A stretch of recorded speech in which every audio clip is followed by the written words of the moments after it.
Semangat pagi, sahabat Tulip Berhasil. Assalamualaikum warahmatullahi wabarakatuh. Senang banget nih ketemu lagi sama teman-teman, sama sahabatku. Dan malam ini kita akan ngobrolin tentang packaging. Ini kita akan ngobrolin tentang packaging, kemasan. Apa pentingnya kemasan itu? Lalu kita akan ngobrol sama siapa? Pelan-pelan. Jadi hari ini saya akan mengundang Bu Sri Julianti. Ya, beliau ini masternya packaging. Entah berapa tahun beliau itu menekuni bidang pengemasan ini. Dan beliau membantu banyak orang, banyak perusahaan untuk sukses di dalam pengepakan atau packaging ini. Kita akan serap ilmunya Bu Sri Julianti. Tentunya keren banget karena beliau sudah menulis banyak buku. Antara lain bukunya sekarang sudah ada di saya, sudah ada di saya bukunya. Ini adalah bukunya. Wah, keren banget bukunya. Dan ini akan kita bahas ya, buku-buku beliau yang moga-moga bisa menginspirasi sahabat sekalian di dalam menghebatkan usaha, di dalam menghebatkan tempat kerja dari sisi packaging. Jadi ngobrol packaging ini tentu seru banget dengan hadirnya Bu Sri Julianti. Bu Sri Julianti ini adalah sahabat saya dan beliau berkecimpung banyak di dunia packaging.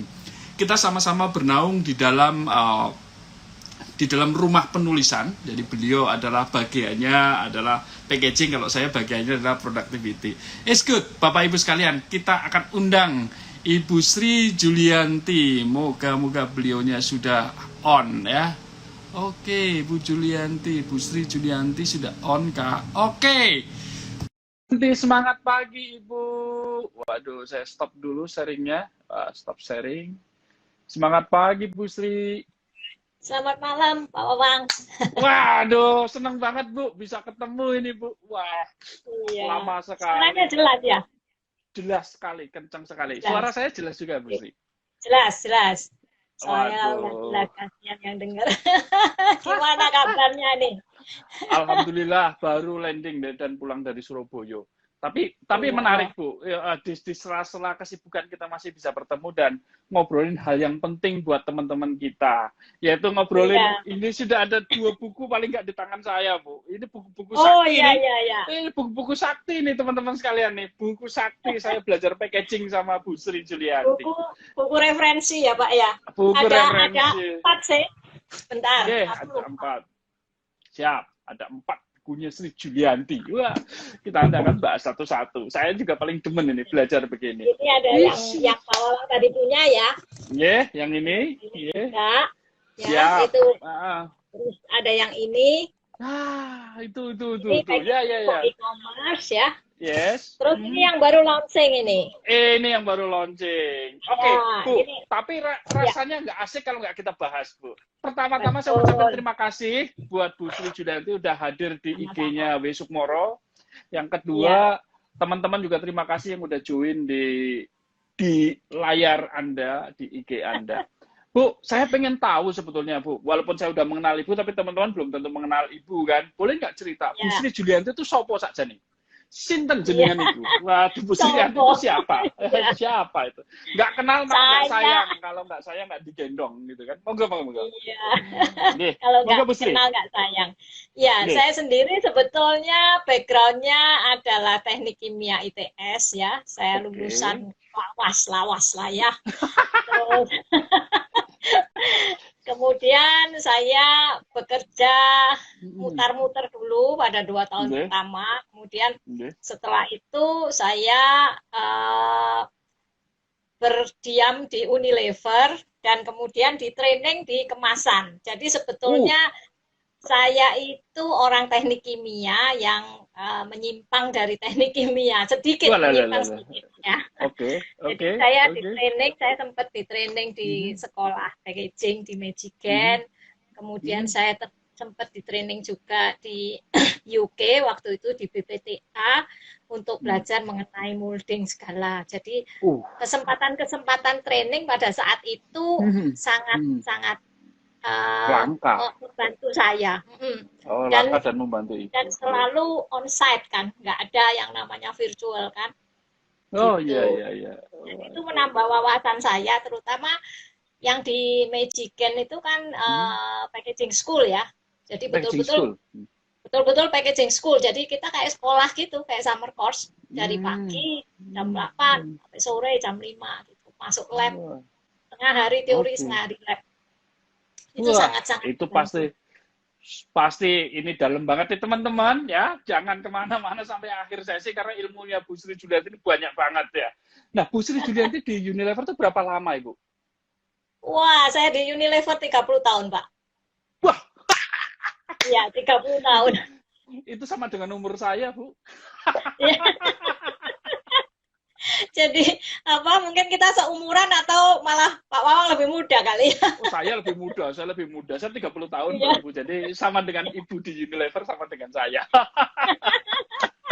It's okay. Bu, oke, kita ini Bu Sri Julianti ini adalah berpengalaman di packaging, sekolah di Michigan, sekolah di UK untuk belajar packaging dan beliau sudah 30 tahun sebelum pensiun ya Bu ya. 30 tahun di Iya, Unilever pensiun. untuk ngurusin packaging loh, men. Packaging Iya. kan ngurusin packaging. Nggak bosen-bosen tuh Bu ngurusin packaging, Bu.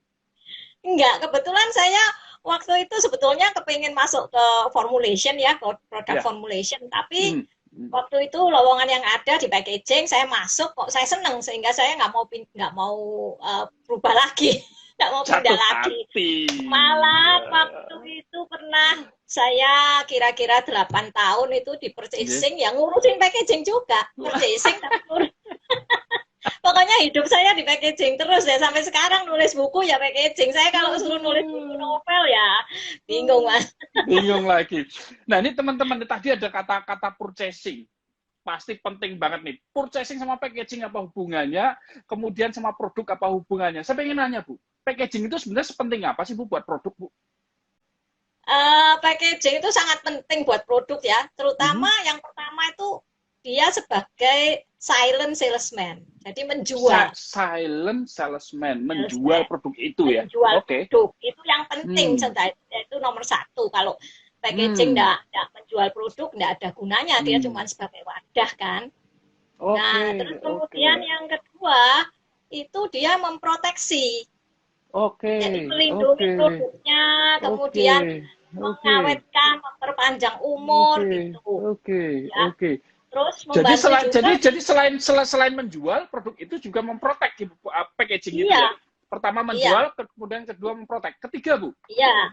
Membantu di supply chain ya. Jadi mendukung supply chain. Jadi mulai barang mulai kemasan masuk, kemudian masuk ke produksi atau QC dulu produksi, kemudian ke penyimpanan sampai ke distribusi sampai ke tangan pengecer dan konsumen gitu. Jadi nggak boleh misalnya packaging, kemudian saya beli sesuatu, saya taruh handbag saya, kemudian bocor. Lah ini nggak berfungsi packagingnya. Waduh, masalah. Ya. Teman-teman ada Pak Ica, terus juga Juliman. Jangan lupa dampak terhadap lingkungan ya. Kalau sekarang ini kan rame. Mbak Ica, ya terima kasih. Ada Pak Icang juga itu. Pak Icang Pak juga packaging, tapi di rigid. Ya, Pak Prihananto, matur suwun. Bu, kalau kita tadi bicara bahwa packaging pertama sebagai ambasadornya atau jual produk, kemudian yang kedua memproteksi, yang ketiga membantu supply chain. Ada lagi nggak, Bu? Ada sebagai komunikasi dan informasi, serta dia harus ngikutin legal aspek ya. Jadi kalau misalnya gini, kalau kita membeli sesuatu itu kan kalau kita lihat itu bisa mispersepsi ya. Jadi ini barangnya apa toh gitu. Itu enggak komunikatif berarti ya. Atau ruwet ininya apa semua dimasukin ya. Itu kebanyakan packaging yang desain grafisnya beberapa saya melihat itu kadang-kadang semuanya dimasukin karena dia ingin komunikatif, tapi malah salah, ruwet, nggak kelihatan gitu. Jadi packaging itu harusnya sederhana, komunikatif gitu. Terus dari legal aspek juga kalau misalnya dia mengemas barang-barang yang mudah terbakar atau kemasan-kemasan aerosol ya, obat nyamuk lah, hairspray segala itu kan mudah terbakar. Itu ada legal aspeknya yang harus ditulis di situ. Itu. Jadi nggak salah. Ini ya. Banyak banget berarti tipe packaging. Sebenarnya ini ada teman-teman yang mungkin belum tahu packaging itu apa, Bu. Ada berapa tipe packaging sebenarnya sih, Bu? Kalau dari klaster besarnya itu hanya 3 ya, kemasan 3. kaku, Oke. Kaku, kemasan semi semi kaku, kaku, dan fleksibel. fleksibel. Itu. Oke. Tapi yang kaku ini kan ada misalnya plastik botol, kemasan Oke. botol kaca, kemasan kaleng, Iya, kemasan iya, iya. kayu, ada juga ya. Oke. Nah, kemudian atau karton ya. Kemudian yang Hmm. semi kaku itu yang bisa thermoforming, bisa untuk tray-tray segala itu, ya Iya, itu semi iya. kaku, tube juga semi kaku, Iya. gitu. Kemudian yang fleksibel ya macam-macam bentuknya, pouch, Iya, sachet, iya, segala iya, itu. iya, iya, iya, iya. Yang sekarang Iya. kategori pemasaran yang terbesar yang fleksibel. Oke, oke. Good. Tuh. Luar biasa, teman-teman. Jadi ini bagi teman yang baru join, nanti bisa disimak di rekamannya, ngobrol dengan orang yang sangat berpengalaman di dunia packaging, namanya Bu Sri Julianti. Beliau 30 tahun loh, men. Sekolah sampai ke Amerika sono, ke Michigan, sampai ke UK, hanya untuk belajar packaging. Berarti top, berarti. Bu, kalau gitu aspek milih packaging itu sebenarnya gimana, Bu? Aspek Aspek harus apa? milih packaging itu? Aspek Oh, apa yang paling memilihnya. penting? Iya, memilihnya. Memilihnya ya pertama ya kita harus tahu. Saya biasanya ada pertanyaan yang kita harus tahu dulu. Yang pertama itu Iya. produknya apa? Oke, produknya Ya. apa? Iya, siap. Produknya apa? Nah ini pada umumnya para startup ini tahu mau menjual apa. Misalnya mau menjual Oke. rendang, mau menjual sayur, mau menjual buah, tahu kan? Oke. Tetapi Iya. dia tidak memahami sifat produknya. Nah, Jadi maksudnya gini, produknya itu secara kimiawi, biologi, fisika itu bagaimana? Misalnya produk ini rusak kalau kena sinar matahari, produk ini melempem ya, berarti ada moisture content yang masuk ya. Jadi pahami dulu produknya lah, nggak dipahami terus problem. Nanya ke saya kok, Bu, saya kok problem ya ini lah. Itu yang susah. Nah, yang kedua, kedua. Yang kedua itu kita harus tahu kesesuaian. Jadi gini, ya saya misalnya jualan pasta gigi dalam botol secara teknik bisa loh. Bisa. Tapi kan nggak laku kalau aku jualan pasta gigi dalam botol kan. Iya. Susahnya doa, Bu. Bisa dipencet bisa, Mas.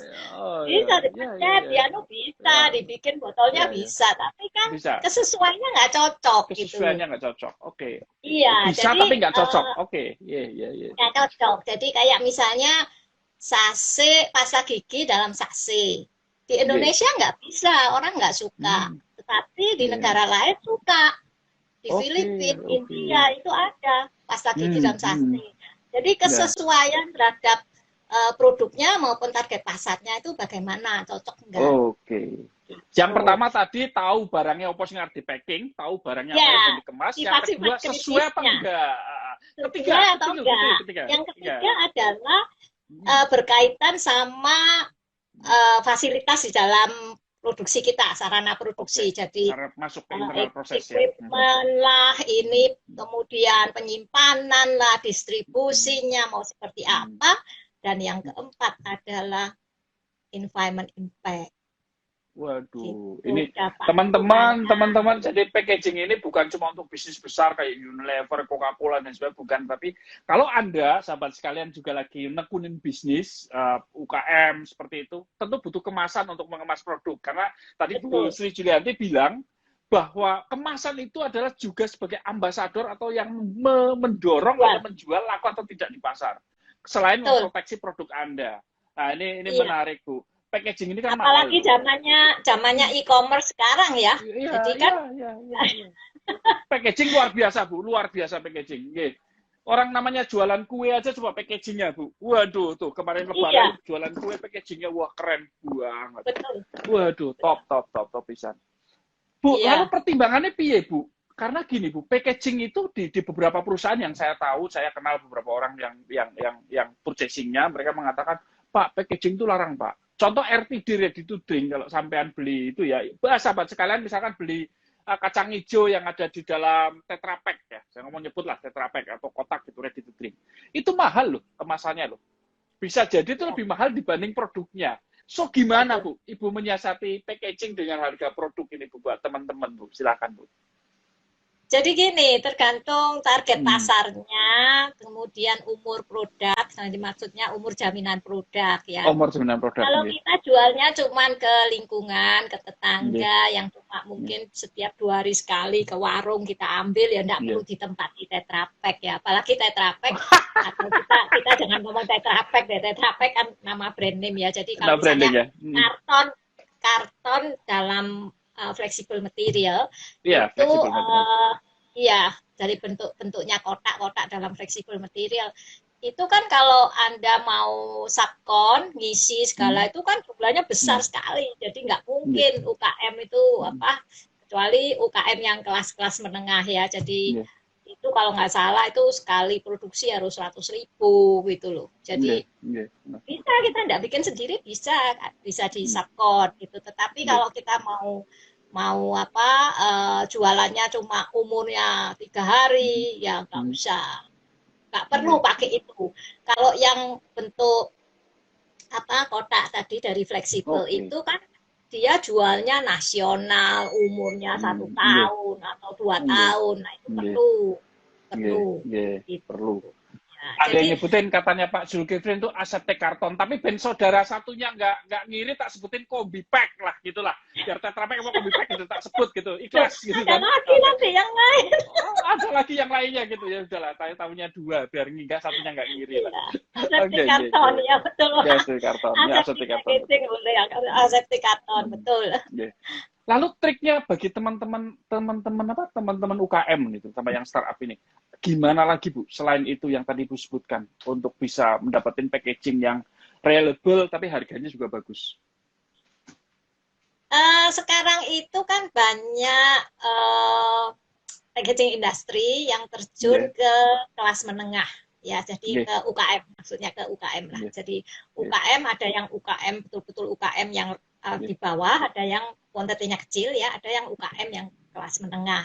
nggih. Nah, Anda nggak bisa kalau misalnya ada pelaku UKM ya bertanya kepada saya, Bu, kalau Unilever suplainya dari mana? Saya ya apa agak susah ya, karena apa? Ya, Saya bisa sih kasih tahu suppliernya siapa ya, tetapi ya. kan supplier kalau yang Hmm. gede-gede yang gajah-gajah itu suppliernya juga kayak Hmm. gajah kan. Jadi kan Nggih, kalau nggih, UKM kamu pesennya nggih. dia merasa 5.000 itu banyak lah, ini kalau gajah sama gajah ini pesen 500.000 itu bisa paling sedikit Triliunan kan. loh, triliunan loh, bisa Nah triliunan beli iya, packaging. jadi Nah, jadi kalau yang apa yang kita posisinya bukan gajah ya carilah supplier yang di sekitar itu. nggih, Banyak kok di Instagram itu juga banyak yang nggih, supply nggih, karton, label nggih, dan lain-lain nggih. gitu. Tadi ada yang nanya Bu, jadi Ya. posisinya label dengan packaging itu seperti apa Bu? Jadi gini, kalau saya melihatnya label itu sebagai dekorasi ya. Jadi Anda bisa pakai label, Anda bisa print langsung. Lah labelnya ini juga bisa pakai label yang stiker label ya, atau self adhesive label. Bisa pakai shrink label yang mengkerut itu ya. Bisa juga pakai bahan-bahan paper segala ya. Nah, Ya. sekarang posisinya gimana? Anda harus memposisikan label itu tidak pada daerah yang double radius. Jadi kalau misalnya Double bentuk radius. botolnya, jadi kalau double radius itu kan kalau ditempel itu nggak bisa flat, Mas. Jadi kalau Oke. ditempel itu jadinya apa? Ada udara terjebak. Jadi mesti tahu itu apa dimensi labelnya bagaimana gitu. Kemudian juga label ini seringkali kalau material labelnya jelek, nggak cocok sama botolnya, itu mengelupas. Oke. Ya, Oke. jadi Oke. kan seringkali itu orang nggak mau disclose ya, khawatir nanti dicontoh, nanti bocor segala, nggak mau disclose. Botolnya bahannya apa, nggak mau disclose, Iya, iya. ini apa, akhirnya problem sendiri gitu. Kalau Labelnya problem nggak nempel dengan baik gitu ya Bu ya. nempel atau nempel tapi apa dalam sekian hari ngelupas atau Lepas. nempel tapi kita nyebutnya bleeding ya, jadi apa lemnya keluar semua gitu. Jadi pinggirannya label itu banyak debunya akhirnya. Oke, jadi Itu karena perlu bleeding. ketika desain produk, artinya ketika desain produk mesti harus transparan dengan desainernya. Kalau enggak, bisa dipilihkan material yang keliru, ujungnya menjadi malah biaya ya Bu ya. Kepada sebetulnya bukan desainer, kepada si stiker label supplier. Stiker label supplier lah. Oke. Karena, Ada satu pertanyaan lagi nih Bu, dari Rizky Ramadan. Bu Juli izin bertanya terkait kemasan. Untuk kemasan aluminium, baik cap atau kaleng aluminium, apa yang menjadi titik kritis ya Bu? Mohon penjelasannya. aluminium ini kan kalau produk Anda betul-betul harus diproteksi dari moisture ya, dari uap, dari oksigen ya, dari sinar matahari, baru Anda memakai aluminium. Ya, aluminium ini mahal, Pak Wawang. Mahal. Jadi orang biasanya tidak betul-betul pakai aluminium kecuali memang produk itu harus diproteksi. Jadi kalau misalnya pada produk-produk obat-obatan ya farmasi itu mereka terpaksa harus pakai aluminium. Ya itu pun sekarang sudah di beberapa dimodifikasi. Jadi yang kritikal adalah produknya. Cuman orang suka pakai aluminium karena kalau dicetak jadinya kan mengkilat. Mengkilat. Ya, jadi itu. Nah, sekarang Ibu ini butuhnya apa gitu. Jadi perlu nggak aluminium? Perlu nggak kemasan aluminium? Karena aluminium itu kelemahannya adalah dia mudah bereaksi. Jadi dia harus di-coating. Jadi kalau misalnya saya punya aluminium, saya taruh satu produk di situ, ya tanpa coating, tanpa apa, dia akan bereaksi. Oke. Nah, kalau kita ibu-ibu rumah tangga itu kalau masak telur kemudian apa pakai aluminium itu sebetulnya juga bereaksi telurnya sama aluminiumnya. Oke. Terus gimana gitu. amannya, Bu? Nah, kalau packaging itu aluminiumnya itu di-coating. Oke, harus di-coating, Ya. dilapis. Dilapis. Nah, lapisannya tergantung produk yang kita mau isi apa lapisannya. Ya, macam-macam lapisannya. Nah, sekarang lapisan itu bisa menggaransi nggak 100% oke? Oke. Ya, karena kalau tidak ya, bila ada satu lubang kecil aja, lubang jarum ya, nanti produk akan bereaksi dengan aluminium melalui lubang jarum itu. Akhirnya terjadi reaksi apa? Kita nggak tahu, bisa terjadi gas, bisa terjadi macam-macam.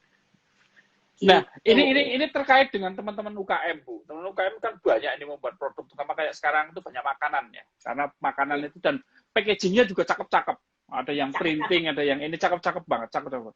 Kalau memilih mereka agar barrier-nya aman buat produk, agar nggak melempem, agak nggak gembos, agak nggak ini. Ada saran dari Bu Sri Julianti?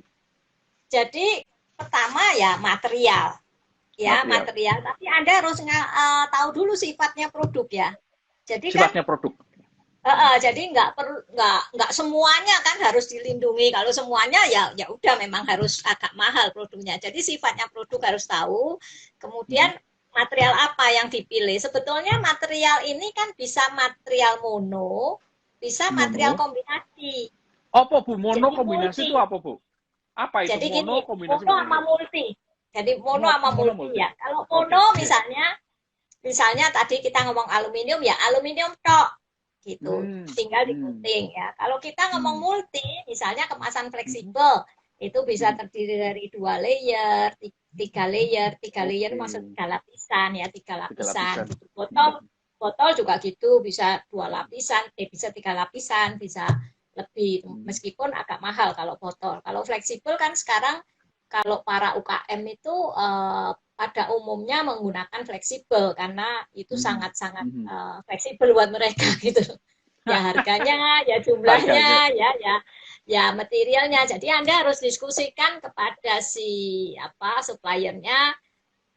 Saya mau ngemas misalnya keripik ya, mau jualan keripik nangka, apa yang harus diinikan gitu. Ya, karena sebetulnya mereka cukup tahu sih kalau keripik nangka harus pakai ini, kalau kopi harus pakai ini. Nah, cuman gini Pak Wawang, pernah sekali orang tanya kepada saya, Bu, saya mau mengemas kopi, pakai apa? Nah, kopi yang mana? Kopi itu kan ada biji kopi, ada biji kopi yang sudah digoreng. Ya, kemudian ada bubuk yang ready untuk Kopi. diseduh Diseduh. ya. Oke. Tapi bubuk ini kan ada yang kopi tubruk, ada yang kopi instan gitu loh. Oke. Nah, itu harus jelas. Kalau enggak, kita enggak tahu mesti pakai apa gitu loh. Masing-masing itu beda-beda berarti Bu ya? Beda-beda. Nah, kalau Oke. biji kopi yang mentah itu kan dia butuh napas, Mam. Kalau enggak napas kan ini, Pak. Langsung rusak ya? Rusak gitu. Ya, oke. Sahabat sekalian, kalau instan sama ini yang lain. Oke, baik Bu Julianti. Sebentar Bu Julianti. Sahabat sekalian, Bu Julianti ini master packaging. Beliau juga ada kelas-kelas yang beliau bimbing, yang beliau dampingin. Jadi nanti tanya ke beliau, IG-nya adalah Julie Packaging. Ditanya langsung ke beliau, Bu, kelas packaging, bikin packaging ini itu apa untuk lebih dalam lagi. Beliau itu orangnya baik. Nanti akan diajarin. Ya, kelasnya banyak Ibu ya. Ibu banyak kelas yang sekarang ini Ibu dampingi, Bu. Saya sebetulnya lebih mendampingi pribadi sejak zaman pandemi ya. Kalau dulu belum pandemi saya membuat kelas-kelas publik ya, on-site, face-to-face. Tapi ini lagi banyak permintaan, kemungkinan saya akan membuat via Zoom ya, karena saya terus terang kalau on-site belum saatnya lah sekarang lah dengan pandemi ini. Jadi kemungkinan kita akan buat yang via Zoom. Gitu. Jadi nanti kan kelas Zoom-nya Bu Sri Julianti, nanti kita belajar beneran. Bu, nanya lagi Bu. Jadi kalau spesifikasinya seperti apa Bu? Karena saya temukan juga di beberapa kasus di pabrik, karena packaging ini kan mahal. Nah, mereka sering mengeluhkan bahkan kalau ngomong yield material itu yieldnya berarti ada 2, raw material sama packaging. Nah, bagaimana menyiasati agar mesinnya itu match dengan packagingnya itu Bu? Karena misalkan contoh lah sering label atau filling saset misalkan. Gimana sih Bu triknya Bu? Gampangannya lah, yang paling gampang, yang dasar, yang simpel aja. Agar kalau kamu memenuhi 3 atau 4 kriteria ini, harusnya produksinya lancar. Menurut Ibu pripun Bu? Monggo. Jadi gini, Pak Wawang, waktu kita ngomongin packaging, desain, sebelum kita beli, itu kan kita mesti ngomongin dulu kira-kira mesinnya seperti apa. Oke. Ya, jadi waktu mendesain kemasan itu mesinnya udah disiapin. Siap. Ya, meskipun mungkin waktu itu kita belum beli mesinnya. Oke. Iya kan? Okay. Nah, kemudian setelah salesnya naik, oh perlu beli mesin. Nah, ini kita mau beli mesinnya. Nah, pada saat membeli mesin, ini hati-hati karena banyak orang akhirnya susah sendiri, sebab tidak ada komunikasi antara si pelaku UKM, pemilik merek, dengan pembuat mesin, dengan pemasok kemasan. Packaging. Iya. Oke. Iya. Nah, jadi akhirnya terjadi komunikasi 3 arah ini tidak terjadi. Ya mungkin karena konfidensial. Kalau konfidensial ya sudah pemilik merek mewakili pemasok kemasan. Tapi itu harus terbuka. Nah, susahnya adalah kadang-kadang itu si pemilik merek nyalain pembuat mesin nanti nyalain packagingnya gitu. Terus tiga-tiganya ini tidak ada komunikasi gitu. Itu yang sering kali terjadi. Jadi kalau mau beli mesin harus ada informasi dan komunikasi itu. Ya. Kemudian pada saat membeli mesin harus dilibatkan juga kontrak untuk melatih si operator di UKM. Oke, operator mesinnya ya Bu ya? Okay. Ya, operator mesinnya. Jadi harus ada di dalam kontrak bahwa mesin sebelum dikirim ke pelaku UKM itu harus dicoba dan si pelaku UKM mengirim operatornya untuk belajar di situ. Jadi mesin baru boleh dikirim ke pabriknya UKM kalau mesin itu bisa jalan dengan material yang sama, dengan kemasan yang sama gitu loh. Nah, ini harus disediakan contohnya gitu loh. Nah, kalau nggak disediakan, beli kucing dalam karung ya problem, Pak. Ini teman-teman saya rangkum ya, Bu Juli, Bu Sri Juli tadi nyebutin ada segitiga. Yang pertama adalah pemilik produk atau produsen, yang di sini adalah maker, mesin maker, yang satu lagi adalah packaging supplier atau packaging vendor. Tiga-tiganya harus berdiri di segitiga sama kaki, sama-sama support untuk Ibu. Betul. Ada pertanyaan lagi, Betul. Ibu. Ada pertanyaan lagi, Bu. Ini dari dari Ibu Lutfi. Saya memiliki produk sambal saset, Bu Julianti, dengan alu foil. Tapi selama penyimpanan kok berubah warna. Ada juga kalau gitu bloated katakanlah ya, belembung. Gimana, Bu? Apa ada? Jadi gini Bu, kalau mau memasarkan kan mesti dites dulu ya. Dites maksudnya gini, kalau sambal Ibu itu tidak ditempati kemasan itu, apakah juga berubah warna? Oke. Itu untuk membuktikan bahwa memang sambal saya baik, nggak berubah warna. Tes pertama adalah tanpa packaging berubah warna atau tidak. Oke. Kedua, Bu. Bukan tanpa packaging, Pak, tapi biasanya dengan packaging gelas itu sebagai referensi. Packaging gelas, ya, packaging gelas. Ya, sebagai packaging gelas, karena itu paling inet ya, paling nggak bereaksi. Ya. Kemudian pada saat Anda pakai kemasan, itu dibandingkan dua-duanya itu berjalan bersama, jadi produk yang sama, satu dengan kemasan gelas, satu dengan kemasan yang Anda pilih gitu.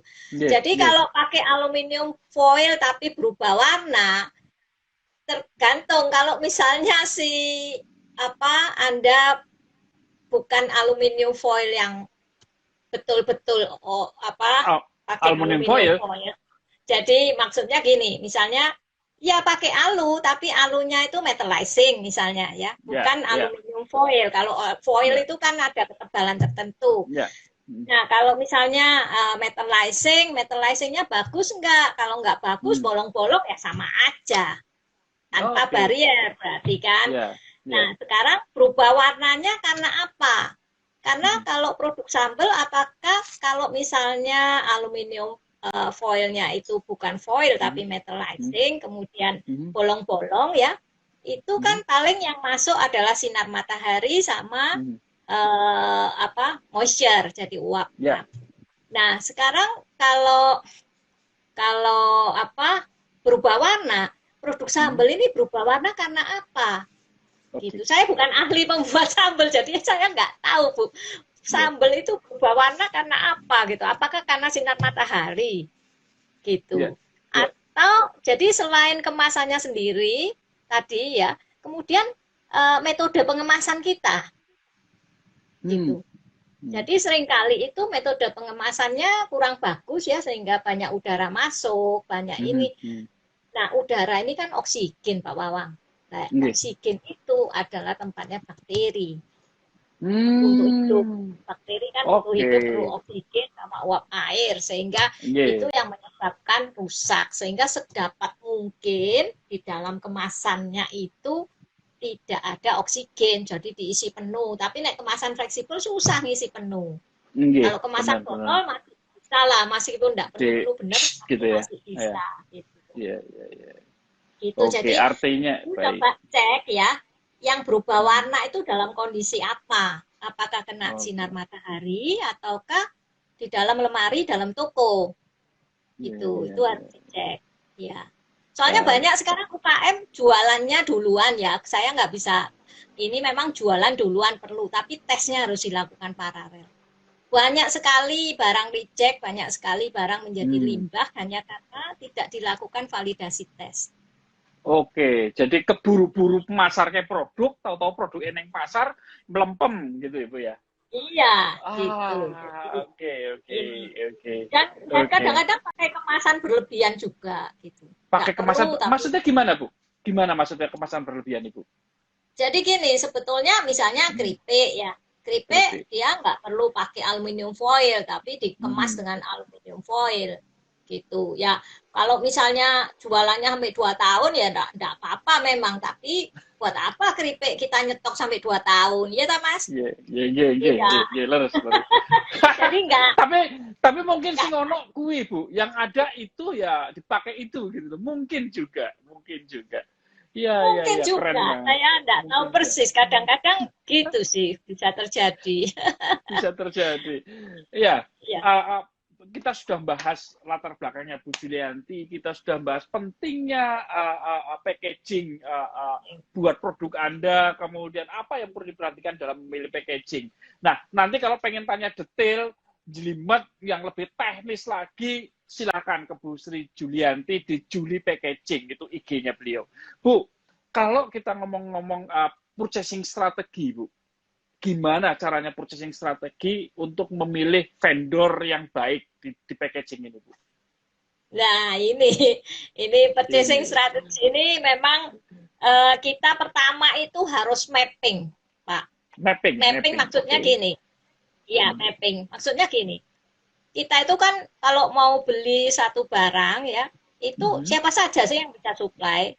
Kan kadang-kadang barang tertentu yang bisa supply cuma itu. Kayak misalnya tadi aseptik karton ya, cuma si A, si B, si C. Yang lain nggak bisa kan? Ya gitu. Tapi, nah itu kita mapping. Kita mapping siapa saja yang bisa, kemudian strategi kita bagaimana. Strategi di dalam internal kita sebelum kita milih supplier. Kita mau single satu supplier atau 2 supplier. Nah, baru kita biasanya menyusun kuesioner. Jadi kayak inilah aplikasi form lah.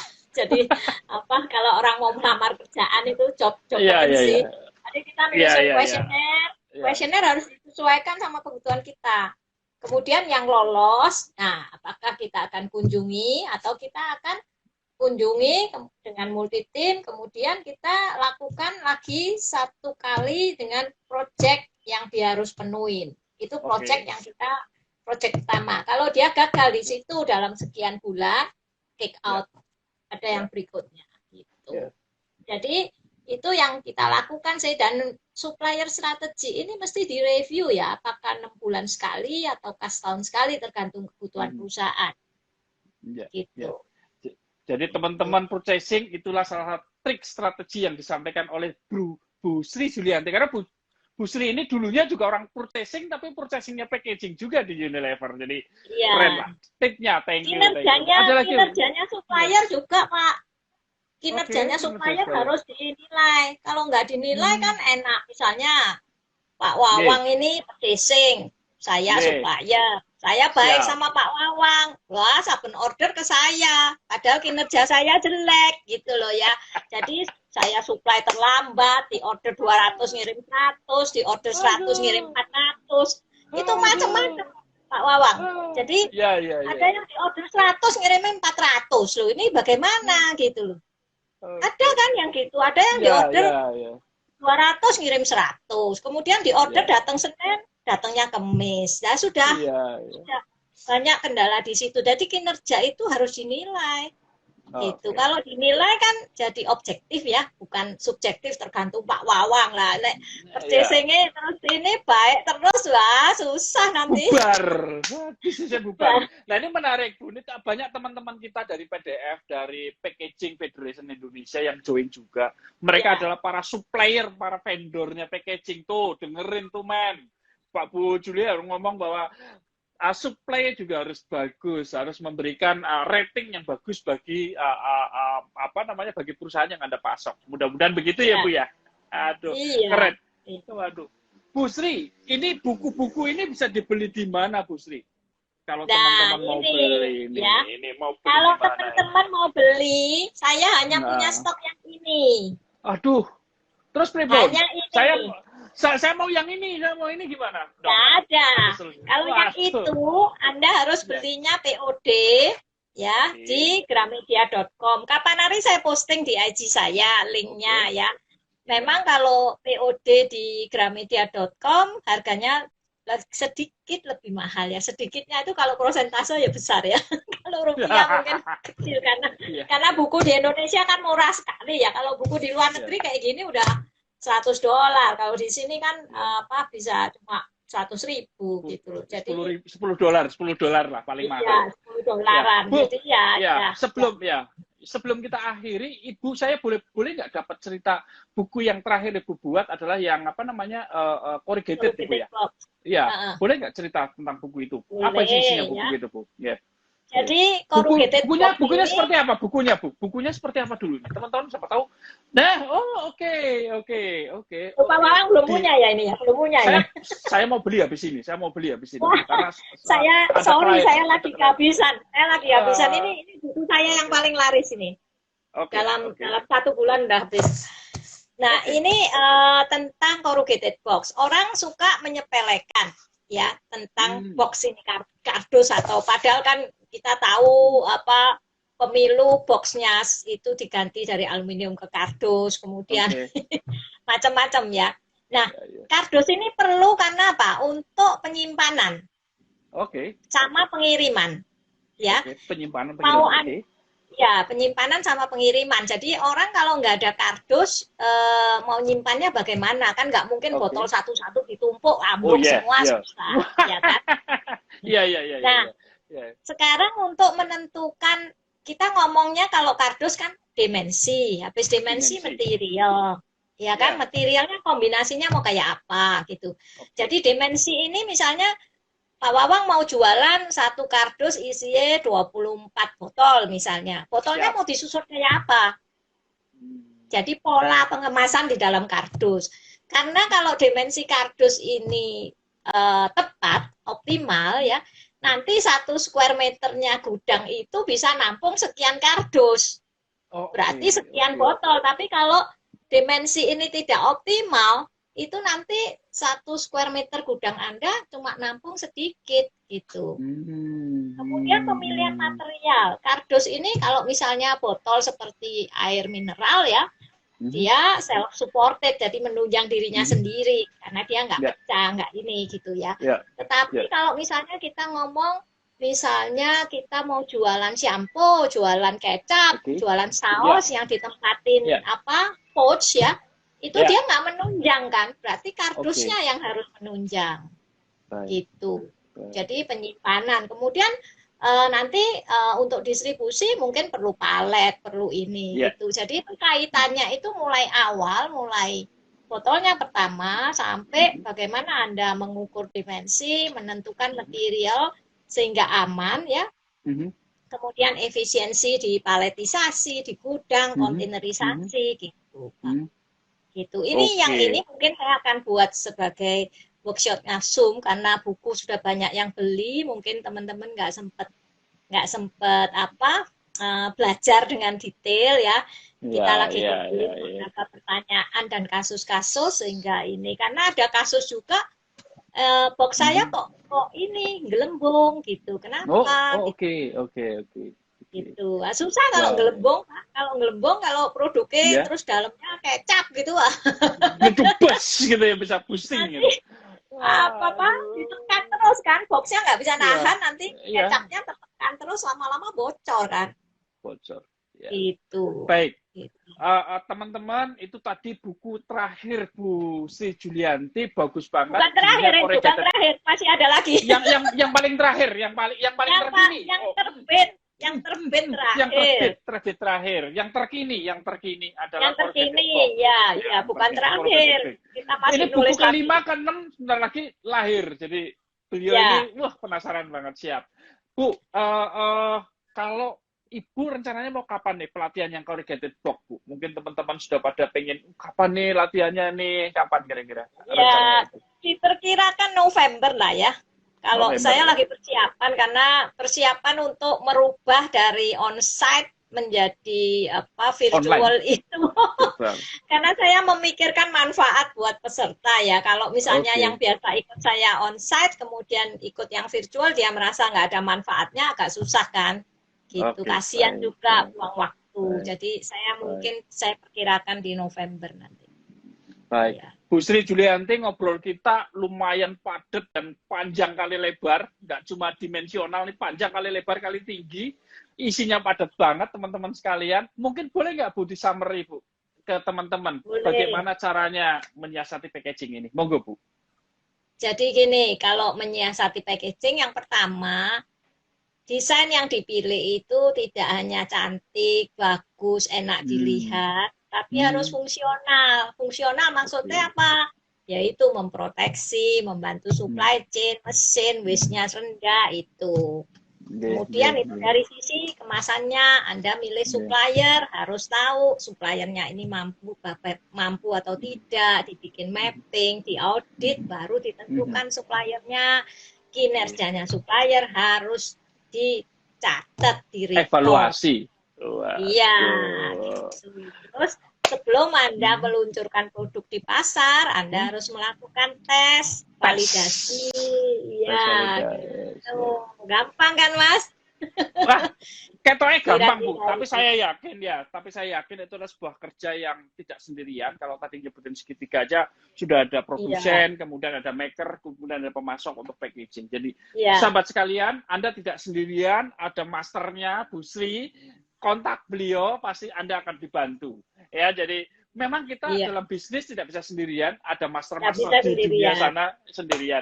Kita panggil nanti Bu Sri. Bu Sri, saya matur suwun sangat, terima kasih atas waktunya sudah berbagi dengan teman-teman sekalian.